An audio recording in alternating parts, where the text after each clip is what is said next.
13 जून 2025 का दिन भारत के लिए कभी न भूल पाने वाला दिन बन गया।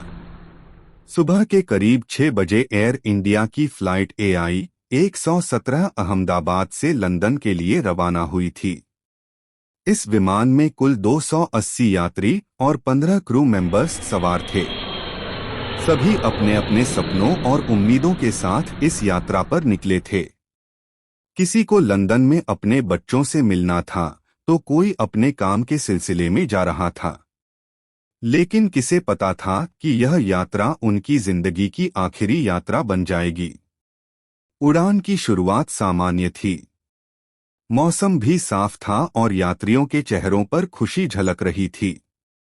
फ्लाइट टेक ऑफ के करीब 30 मिनट बाद अचानक मौसम ने करवट ली। अहमदाबाद के पास अचानक तेज आंधी और बिजली गिरने लगी। पायलट कैप्टन अर्जुन मेहरा और को पायलट सिमरन कौर पूरी कोशिश कर रहे थे कि विमान को स्थिर रखा जाए, लेकिन मौसम की विकरालता कुछ और ही संकेत दे रही थी। इसी दौरान तकनीकी खराबी भी आ गई। विमान के दाहिने इंजन में आग लग गई। क्रू ने तुरंत आपातकालीन संदेश भेजा और विमान को वापस अहमदाबाद हवाई अड्डे पर उतारने का प्रयास शुरू कर दिया।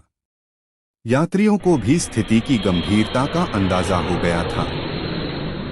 कैबिन क्रू लगातार यात्रियों को शांत रहने और सीट बेल्ट बांधने की सलाह दे रहे थे।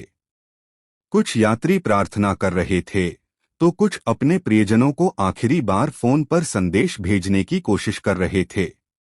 ग्राउंड कंट्रोल ने भी विमान को सुरक्षित लैंड कराने के लिए हर संभव प्रयास किया, लेकिन तकदीर को कुछ और ही मंजूर था।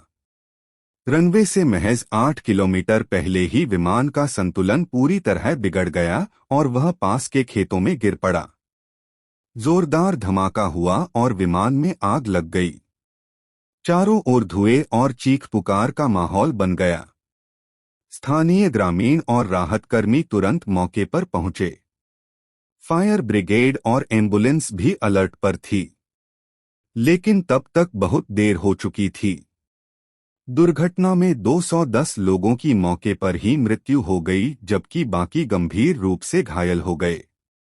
कई मासूम बच्चे, बुजुर्ग और परिवार पूरे के पूरे तबाह हो गए। हादसे के बाद का मंजर दिल दहला देने वाला था। जले हुए मलबे के बीच लोगों के सामान, खिलौने, पासपोर्ट और टूटे हुए मोबाइल फोन बिखरे पड़े थे। सरकार ने तत्काल जांच के आदेश दे दिए। प्रधानमंत्री ने गहरा शोक व्यक्त किया और मृतकों के परिवारों के लिए मुआवजे की घोषणा की। एयर इंडिया के उच्च अधिकारियों ने भी प्रेस कॉन्फ्रेंस कर दुर्घटना पर शोक जताया और कहा कि तकनीकी विशेषज्ञों की टीम दुर्घटना के कारणों की गहराई से जांच करेगी। प्रारंभिक रिपोर्ट के अनुसार खराब मौसम के साथ साथ तकनीकी खराबी ने भी इस दुर्घटना को और भी भयावह बना दिया। इस हादसे ने पूरे देश को झकझोर दिया। सोशल मीडिया पर लोगों ने अपनी संवेदनाएं व्यक्त की। कई लोग सवाल उठा रहे थे कि आधुनिक तकनीक के होते हुए भी ऐसी दुर्घटनाएं क्यों हो रही हैं।